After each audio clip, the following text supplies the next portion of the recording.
Good morning. I hope everyone's well today. Thank you for watching. It is appreciated as always. Our Deputy Prime Minister, who is also the Housing Minister, seems to have got herself in a bit of hot water recently. So I want to go through a few bits and pieces. There's people saying that she needs to resign, she needs to go. Whether she does or not is another matter. But I want to get into what's gone on here. There's a bit to unpack, so I want to get into it. Alright? Angela Rayner has been branded a hypocrite after she repeatedly dodged paying $40,000 in stamp duty on her new seaside flat. It is claimed that the Deputy Prime Minister took her names off the deeds of her Greater Manchester home in her constituency weeks before buying a new flat along the southern coast. So that's the accusation. We're not talking tax evasion, which is illegal, we're talking tax avoidance, which is frowned upon, but it is legal within the current rules.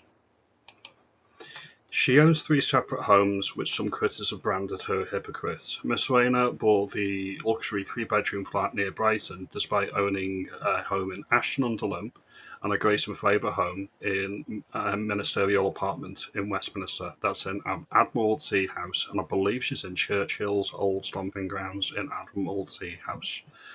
The property in her constituency in Ashton-under-Lyne, Greater Manchester, was bought for $375,000 in 2016 and is now valued at $650,000. The 45-year-old ex-husband, who she's divorcing, is living there with the 3 kids. They say kids, but they're not kids. I think they're all adults now. But that's the gist of the arguments. I'll get into my commentary later. Let's just see. Her current boyfriend is Sam Tarry, who works for a political lobbying group lobbying firm whose client got $280,000 cash boost from the Labour government. This bombshell revelation plunges the Deputy PM into fresh hypocrisy storm ahead of Parliament's return on Monday. So there's 2 separate things there. You've got the tax avoidance and you've got the lobbying scandal. Now they are separate, but the 2 scandals within the same week. The issue that many people have got, now technically she may be within the rules. A lot of people wouldn't know they could do this, and a lot of people would pay the additional money. And there may be question marks because of it was only done 2 weeks ago before before she was buying a new property. If this was all perfectly legit and above board, it would have been done years ago, or would have been done months ago. It wouldn't be just before you're about to complete a large transaction, shall we say. So that's the issue I've got. I don't agree with stamp duty, and I don't agree with inheritance tax. Those 2 taxes should be abolished.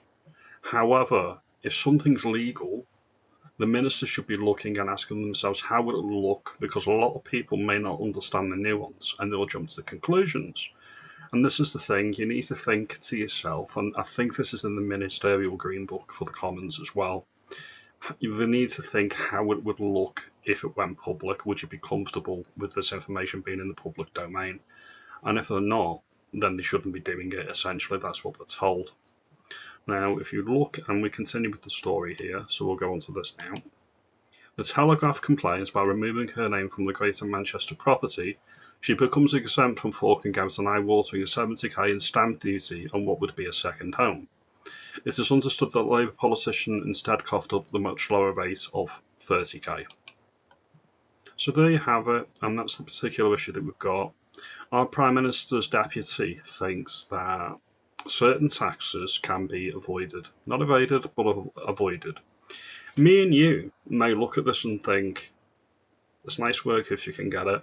Many people like me and you may not even own a home and would aspire to buy a home at some point in the future. Would we know all the nuances and the legal intricacies on how to increase or decrease our tax bill depending on what side you're plumbing for? Not necessarily, and this is the hypocrisy. The hypocrisy is, first of all, Labour, the socialists. When you look at people with their hands in the cookie jar, or you look at people on the expenses, if you look at the expenses scandal nearly 2 decades ago, say, for example, look at Jackie Smith.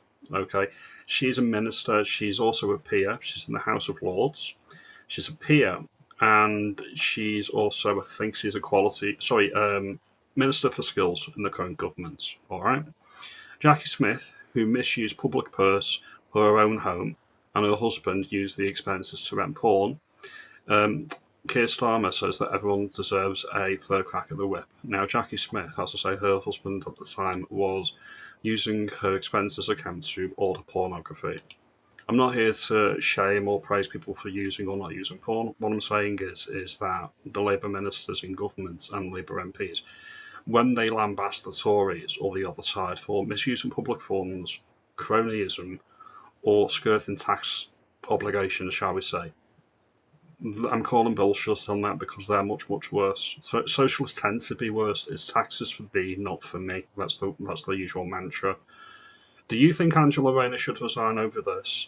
I think she would if she had any integrity about her. I don't think she's going to go of her own volition.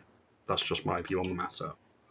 Now, if you like this video, give me a like and subscribe, comment below. Let me know if I'm making a mountain out of molehill here, or you think the same as me. When you're in ministerial office, or even an MP, you should be, and you are meant to be held to a higher example, and you're meant to lead from the front and lead by example.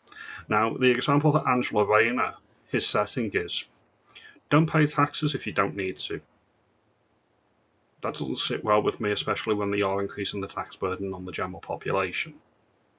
If you think I've got a point, like and subscribe, and I'll see you in the next video. Have a good day, and thank you for watching as always. Take it easy.